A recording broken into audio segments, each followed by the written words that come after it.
My name is Olivia Monroe, and exactly 52 days ago, my entire career unraveled with a single text message. I was seated in a sleek, glass-walled conference room on the 23rd floor of a downtown Chicago high-rise, moments away from signing the largest deal in my company's history, a contract worth $35 million with Somerset Industries. The executives across from me smiled expectantly, confident in the terms we'd just agreed upon, when suddenly my phone buzzed sharply against the polished walnut table. I glanced down discreetly. It was from Jason Whitmore, the CEO's 29-year-old son who'd never successfully negotiated a contract larger than a $40,000 catering bill. The message was cold and direct. "Clean out your desk tonight.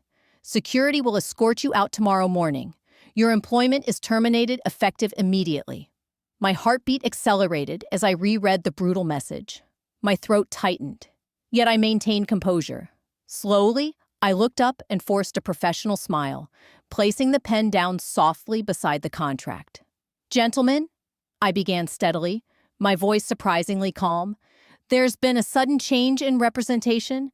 I won't be managing this account moving forward."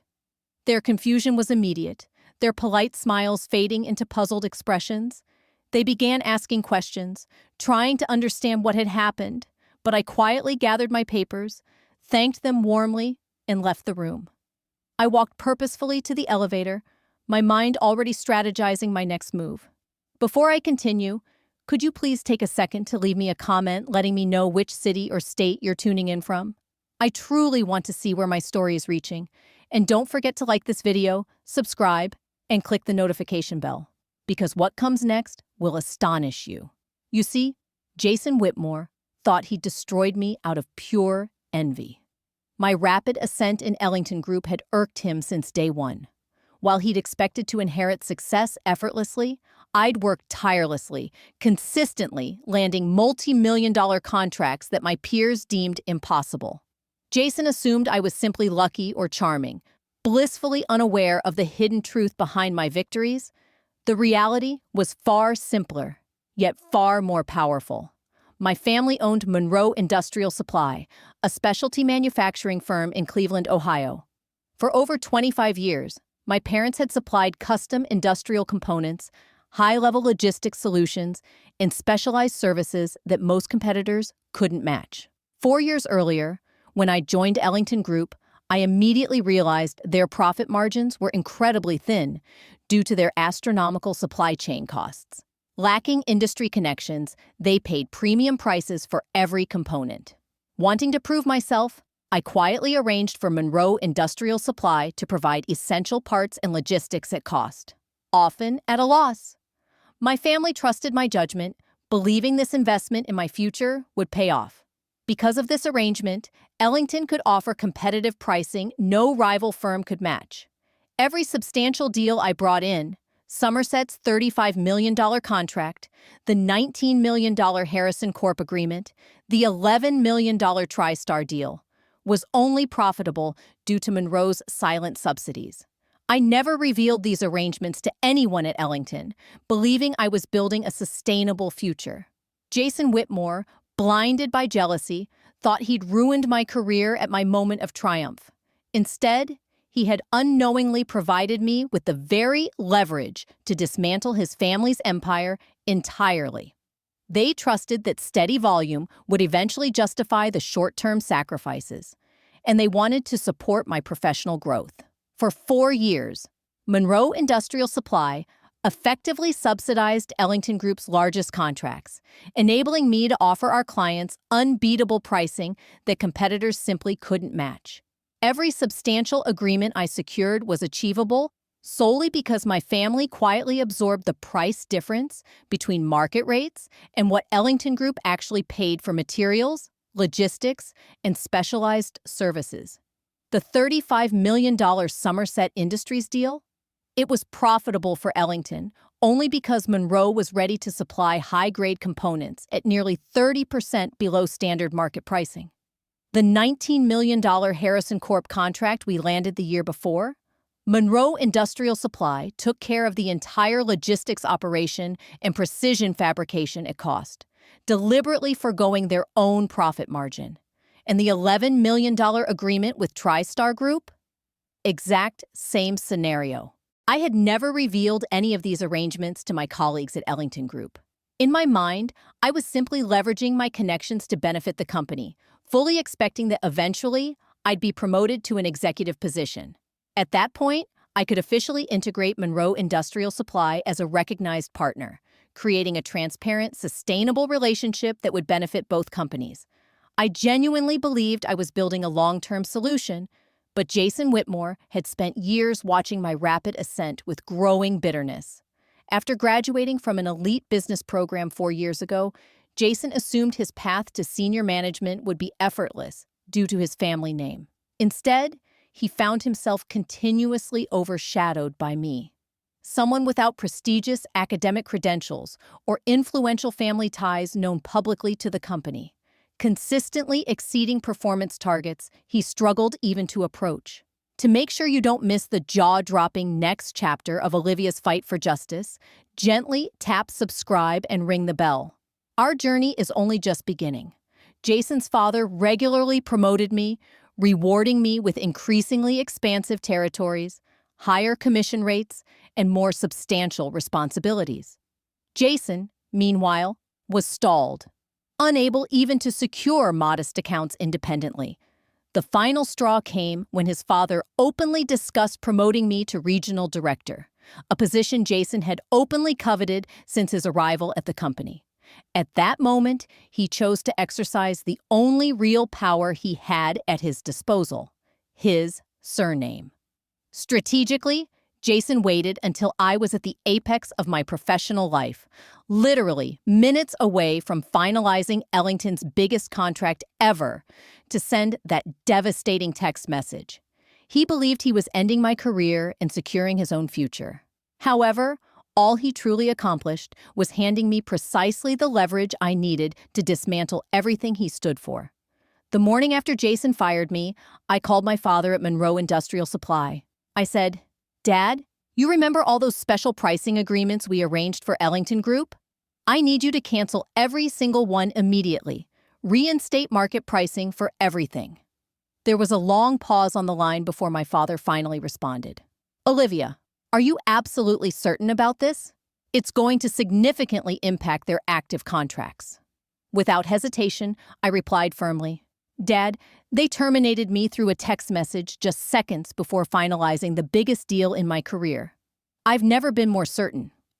Within just 24 hours, every single supplier Monroe had introduced to Ellington Group received notice about abrupt pricing adjustments. Because over those 4 years, my family hadn't merely absorbed costs, they had also extended their entire network of trusted industry partners, convincing each of them to offer discounted rates solely due to their relationship with Monroe Industrial Supply. Overnight, all those relationships evaporated. Component costs that had been subsidized by Monroe Industrial Supply suddenly soared back to full market rates. Specialized manufacturing and logistics services, once provided at cost, now carried premium markups. Every shipping lane routed through family connections demanded top-tier freight fees. The Somerset Industries contract I'd walked away from that morning now showed Ellington Group facing costs 40% higher than budgeted. What had been a projected $7 million profit reversed into a $3 million loss. But that was only the beginning.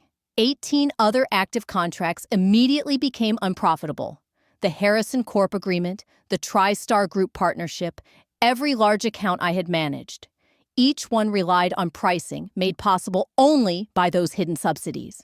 Ellington Group confronted a stark choice: honor the contracts and suffer catastrophic losses, or breach the agreements and endure expensive lawsuits. Jason Whitmore spent the next 2 weeks in a relentless scramble, calling supplier after supplier, demanding explanations for the sudden spikes. Answers were vague and contradictory. "Our production costs increased unexpectedly," one vendor insisted. "Our logistics capacity shifted," another claimed. Nobody could clearly explain why pricing had leapt overnight. Finally, a finance director muttered the name Monroe Industrial Supply. Jason, unfamiliar with my family's firm in this context, researched Monroe Industrial Supply and discovered a 25-year-old manufacturing company with a sterling reputation and blue-chip clients. In desperation, he phoned my father. My father later recounted that Jason demanded to know why Monroe had abruptly withdrawn its services and why all partner suppliers had hiked rates without warning. My father's response was simple. Our arrangements were exclusively with Olivia Monroe. She is no longer with Ellington Group, so those agreements have ended.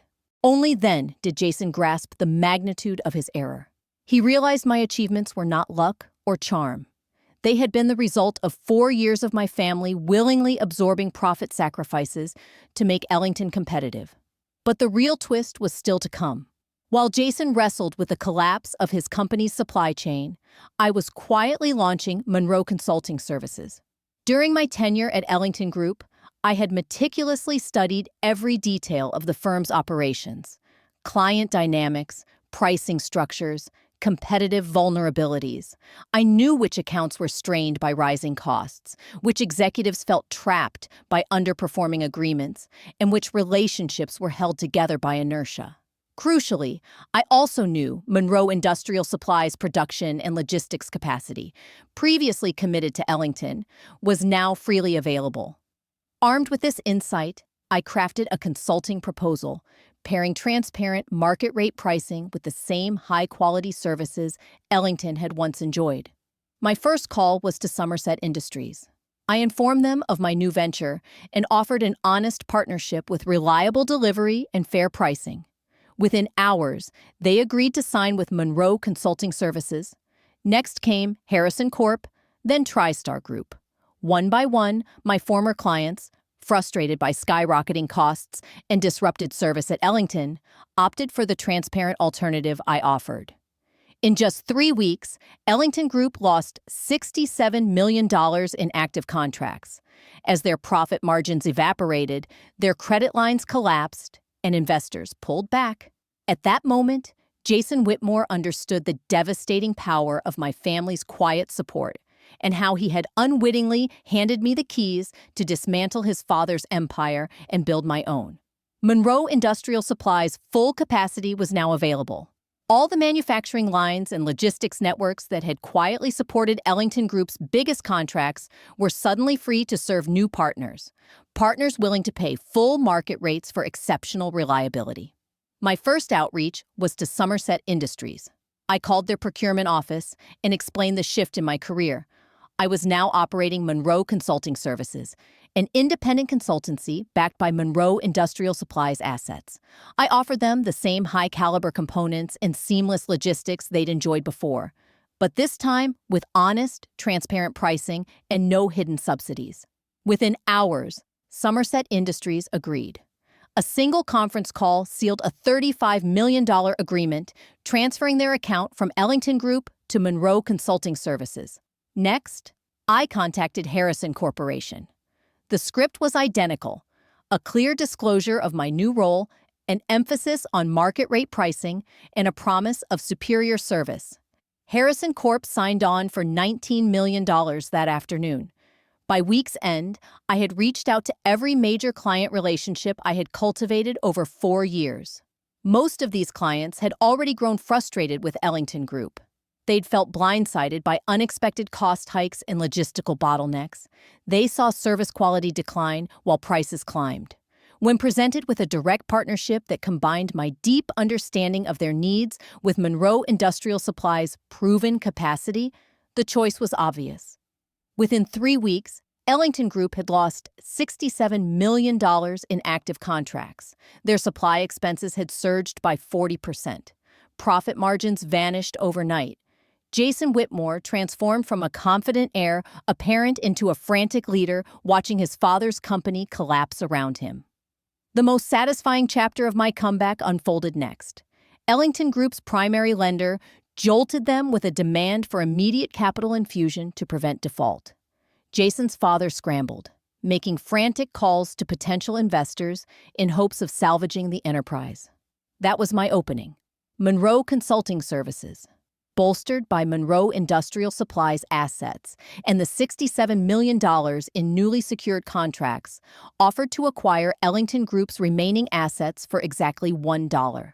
The proposal included Ellington's headquarters building, their residual client contracts, all operational equipment, and the staff, everyone except Jason Whitmore.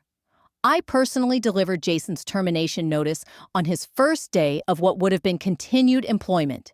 I handed him an envelope and said, "Jason, there's been a change in your employment status. Clean out your desk. Security will escort you out in 30 minutes." The shock on his face was worth 4 years of hidden subsidies. But the story didn't end there. After the acquisition closed, I uncovered evidence that Jason hadn't only acted out of jealousy, he had been actively sabotaging other employees, manipulating client relationships, and concealing severe financial misconduct that had eluded his father's notice. The unraveling of Ellington Group revealed embezzlement schemes, fraudulent vendor arrangements, and falsified financial records.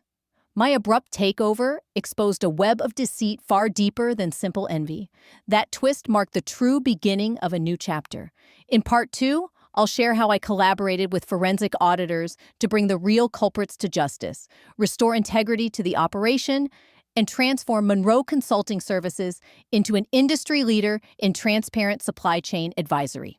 You won't want to miss these revelations.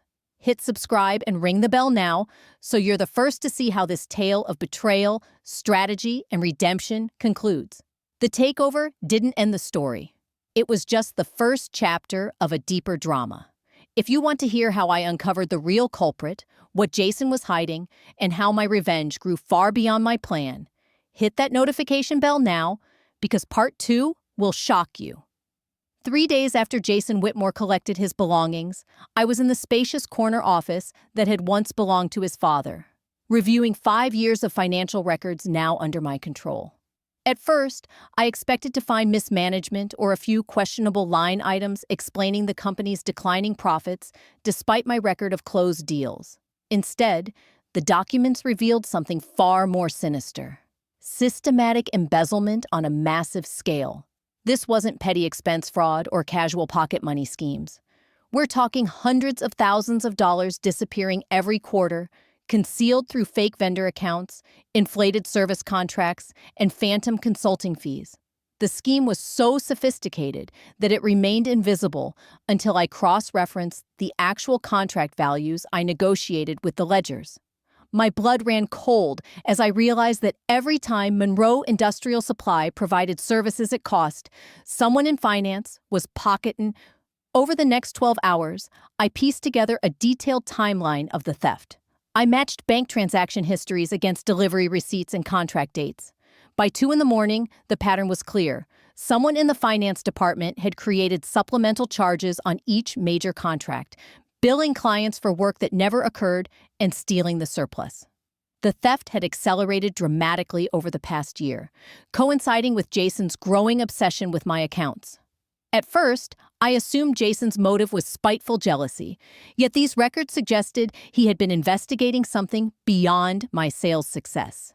During my review, I discovered an encrypted email archive buried on the server. It showed Jason had been exchanging messages for months with Dr. Samantha Hollis, a forensic accountant who specializes in corporate fraud.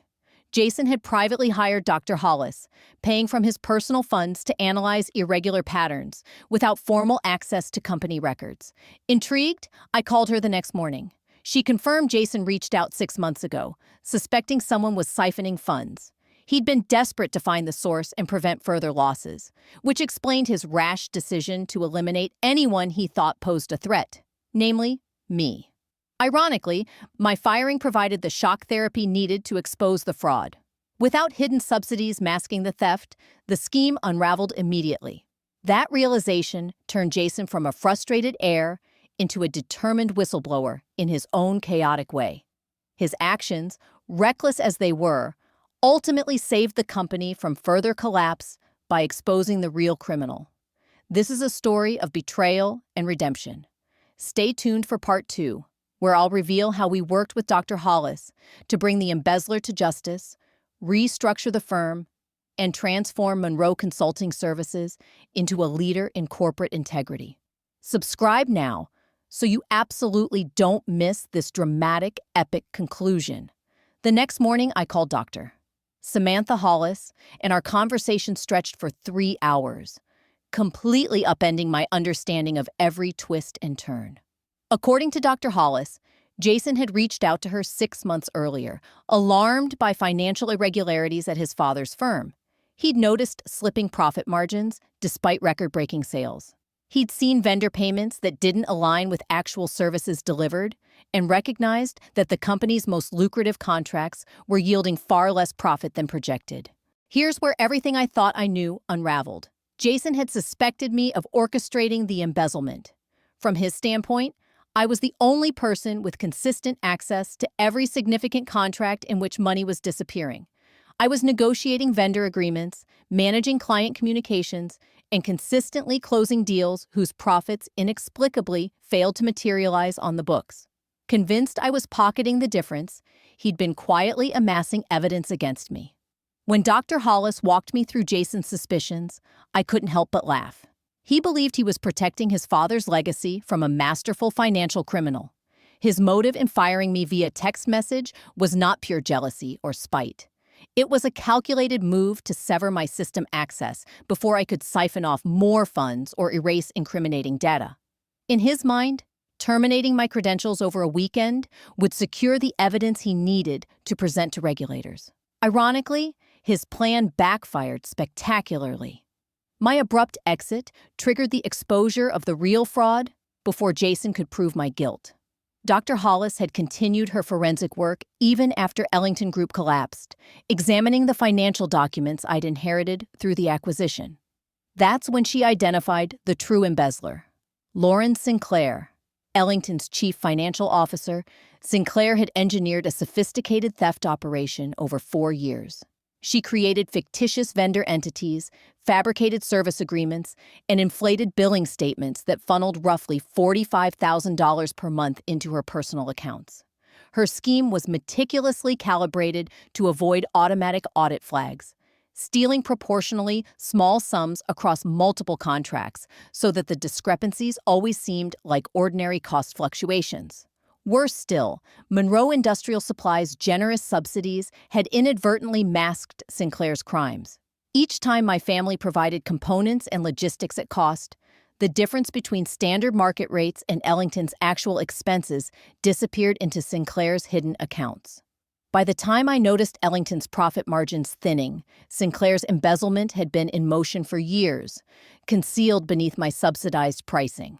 The moment I realized this, everything clicked into place. Jason's father had been praising my sales record while penalizing the company's finances through unrecognized subsidies. Meanwhile, Sinclair had been siphoning company funds under the cover of out-of-scope vendor services. Jason's desperate quest to protect the company had mistakenly targeted me, when all along the real criminal sat in the CFO's chair. Understanding this truth was both vindicating and devastating. Vindicating because I had never intended to harm the company. Devastating because a talented professional had betrayed the firm from within. In part 3 of this saga, I'll reveal how Dr. Hollis and I brought Lauren Sinclair to justice, restructured Ellington's financial oversight, and transformed Monroe Consulting Services into an industry model for integrity. Don't miss the finale. Subscribe now and hit the bell so you're first to learn how an unexpected twist of fate restored justice and redefined corporate accountability. When I withdrew my family's hidden subsidies, the fraud snapped into view. Component costs that Monroe Industrial Supply had quietly absorbed immediately reverted to full market rates. Logistics support once routed through my family's contacts now carried premium fees. The Somerset Industries contract I'd walked away from, when Ellington Group tried to fulfill it at the promised price, suddenly showed actual expenses 40% higher than budgeted. A projected $7 million profit flipped into a $3 million loss. That revelation was only the beginning. 18 other active agreements, Harrison Corp., TriStar Group, and more, instantly became money pits. Each relied on pricing only possible through those secret discounts. Ellington Group faced an impossible choice: honor the deals and lose tens of millions, or break them and face lawsuits. Jason Whitmore spent the next fortnight frantically dialing every supplier, demanding explanations for the sudden price spikes. Our production costs jumped, one vendor claimed. Our shipping capacity shifted, said another. No coherent rationale emerged until Jason heard the name Monroe Industrial Supply. Curious, he researched my family's firm and called my father directly. Later, my father recounted that Jason demanded to know why Monroe had abruptly ended its partnership and why every partner's rates had risen overnight. Calmly, my father replied, "Our agreements were with Olivia Monroe. She no longer works at Ellington Group, so those contracts lapse." Only then did Jason recognize the depth of his mistake. My success had been powered by 4 years of my family willingly absorbing profit sacrifices to make Ellington competitive. But the real twist came when I examined the records I'd inherited through the acquisition. Dr. Samantha Hollis had traced a sophisticated embezzlement scheme spanning 5 years. The culprit was Lauren Sinclair, Ellington's chief financial officer. Sinclair had created shell companies, Northfield Analytics, Meridian Consulting, and others, billing phantom fees that pocketed roughly $45,000 per month. Her theft was calibrated to avoid trigger audits, so it remained hidden under my subsidized pricing. Sinclair panicked once the company collapsed. She tendered her resignation the day after I closed the deal, citing personal reasons and new opportunities. She demanded immediate payment of her final salary, vacation payout, and retirement contributions, planning to vanish with her stolen gains before anyone noticed. Unbeknownst to her, Dr. Hollis had already identified Sinclair as the prime suspect and monitored her electronic trail. When Sinclair attempted to transfer funds from Ellington accounts, Dr. Hollis intercepted the transactions with comprehensive documentation, emails, bank statements, and forged contracts, exposing every fraudulent charge. What Sinclair didn't know was that I now legally owned Ellington's assets, including the right to pursue any crime against the firm. Her attempt to submit fraudulent exit paperwork amounted to stealing from me. Faced with 3 standard options, litigate, criminally charge, or let her flee, I chose a 4th path. I invited Sinclair to a handover meeting, praising her expertise during the acquisition and requesting she share her transition documents. I booked the same boardroom where Jason had texted his order. Punctually, Sinclair arrived with a briefcase of manipulated ledgers and vendor contracts. For 30 minutes, she detailed invoicing procedures, unaware that Dr. Hollis was concealed in the adjacent room, recording every word. When Sinclair concluded, I asked, "Can you explain why Northfield Analytics billed $120,000 this quarter without any deliverables?" Sinclair froze, her facade cracking.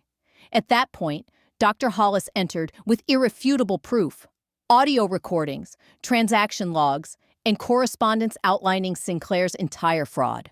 Overwhelmed, Sinclair confessed, returned nearly $200,000, and agreed to cooperate with prosecutors. In the aftermath, Jason and I presented the board with a full account. His impulsive firing had inadvertently exposed the real criminal. Monroe Consulting Services not only rescued the company, but set a new gold standard for corporate integrity. For the final chapter, how we rebuilt Ellington's governance and launched industry-wide reforms. Subscribe and ring the bell so you're first to see how justice and redemption triumph. Every time Lauren Sinclair described a vendor relationship, she was outlining one of her shell companies designed to launder stolen funds. When she explained Meridian Fabrication's invoicing procedures, she confessed to diverting payments into private accounts. Northfield Analytics, Meridian Consulting, and Horizon Logistics were all her creations, each billing Ellington Group for services that never existed. As she detailed layered subcontract agreements and inflated line items, the room fell silent. I realized I was witnessing a full confession in real time. After 30 minutes of her presentation, I leaned forward and asked a single pointed question. "Lauren, can you explain why Northfield Analytics has billed Ellington Group monthly for strategic planning services when we have no records of deliverables or reports?" Northfield Analytics had funneled more than $130,000 into her personal accounts through fabricated invoices. Her sudden silence confirmed the depth of her deception. She stammered that these vendor relationships were inherited from previous leadership and that she had been protecting the company from a larger scandal. "Ms. Monroe," she whispered, "I believed I was managing costs to shield Ellington from financial harm. I flagged anomalies to the board, but they demanded discretion." That feeble excuse collapsed when I revealed that Dr. Samantha Hollis had been investigating Ellington's financial irregularities for 6 months. "Lauren," I said, "we have every transaction you authorized, detailed down to individual check numbers and bank routes." At that moment, Dr. Hollis entered the boardroom carrying stacks of bank statements, forged vendor contracts, and reconciliation reports. Each document linked Lauren directly to fraudulent transfers and sham agreements. The weight of evidence overwhelmed her composure. Lauren's face grew pale as she sank into a chair, defeated. We offered her the same choice prosecutors extend: cooperate fully and make partial restitution, or face immediate arrest and full prosecution. Cornered, she agreed. Over the next week, Lauren worked with Dr. Hollis to map the full scope of her embezzlement. She identified shell entities, traced complex payment webs, and returned over $250,000 from personal bank accounts. She provided sworn testimony describing how she manipulated billing codes, authorized non-existent services, and falsified invoices that hid her theft behind Monroe's cost subsidies. Court records later revealed that Lauren's scheme siphoned nearly $1 million before detection. The most satisfying moment came when I called Jason Whitmore to share the outcome. He answered with trembling relief. "Olivia," he said, "I'm sorry. You were right about those anomalies. I blame the wrong person." His tears were not of shame, but of relief that his instincts about financial wrongdoing had been valid. Though his decision to fire me had been a grave mistake, it inadvertently exposed a crime far worse than anyone imagined. Jason vowed to rebuild Ellington Group with transparency and integrity, ensuring such betrayal could never occur again. I'm so grateful you've been on this journey with me, and I need your support now more than ever. If Olivia Monroe's story of resilience and justice resonated with you, please hit the like button and subscribe to my channel so that we can continue shining a light on real corporate courage. Leave a comment below telling me which part of my experience moved you most. Was it the moment I refused to be silenced, the strategy that exposed the hidden fraud, or the unexpected redemption that followed? Your words of encouragement fuel my determination and remind me that truth and integrity matter. I also want to hear how you faced obstacles in your own life. Share one piece of advice or personal insight that helped you stay strong when challenges threatened to overwhelm you. By sharing our stories and advice, we build a community that values accountability and perseverance. Whether you're fighting for fairness at work, standing up for what's right, or simply striving to overcome a personal setback, know that you're not alone. Join me in this mission. Comment, subscribe, and ring the bell so we can continue forging paths to justice together. Your voice matters. Let's rise together today.